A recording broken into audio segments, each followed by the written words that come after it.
নিহত আমাদের হিসাব অনুযায়ী এখন পর্যন্ত 19, আর আহত এটা 50-এর উপরে হবে। আমাদের ধারণা অধিকাংশই বাচ্চা হওয়ার সম্ভাবনা আছে। এখন পর্যন্ত আমরা 19 জনের ডেড বডি উদ্ধার করেছি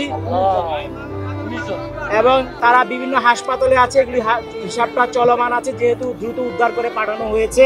এখানে সেনাবাহিনী এবং আমাদের ফায়ার সার্ভিস এবং অন্যান্য পুলিশ সবাই মিলে আমাদের সহযোগিতা করেছে এবং র্যাবও এখানে উপস্থিত ছিল। আমাদের উদ্ধার কাজ চলমান আছে এবং আশা করছি এটা খুব শীঘ্রই শেষ হয়ে যাবে, ফলে আমরা টোটাল ক্ষয়ক্ষতির ফিগারটা আপনাদেরকে বলতে পারবো। আহত আমাদের ধারণা অনুযায়ী আমরা টোটাল হিসাবটা এখনো চলমান আছে, তবে আনুমানিক এটা 50-এর উপরে হবে। এইটা আহতদের কথাই বলছি। নিহত আমাদের হিসাব অনুযায়ী এখন পর্যন্ত 19, আর আহত এটা 50-এর উপরে হবে।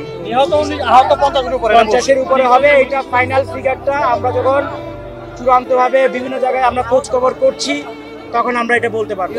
আমাদের এখানে আমাদের মাননীয় উপদেষ্টা মহোদয় স্বরাষ্ট্র মন্ত্রণালয় উনি এসেছিলেন, উনি দেখে গিয়েছেন।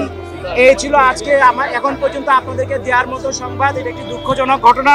আমরা এটার জন্য আমাদের যারা মারা গিয়েছেন এবং যারা আহত হয়েছেন সবার আরোগ্য কামনা করছি এবং ফ্যামিলির প্রতি আমাদের সমবেদনা জ্ঞাপন করছি, এবং আমরা আমাদের সর্বোচ্চ চেষ্টা দিয়ে যতটুকু সম্ভব উদ্ধার কার্যক্রম চালিয়েছি।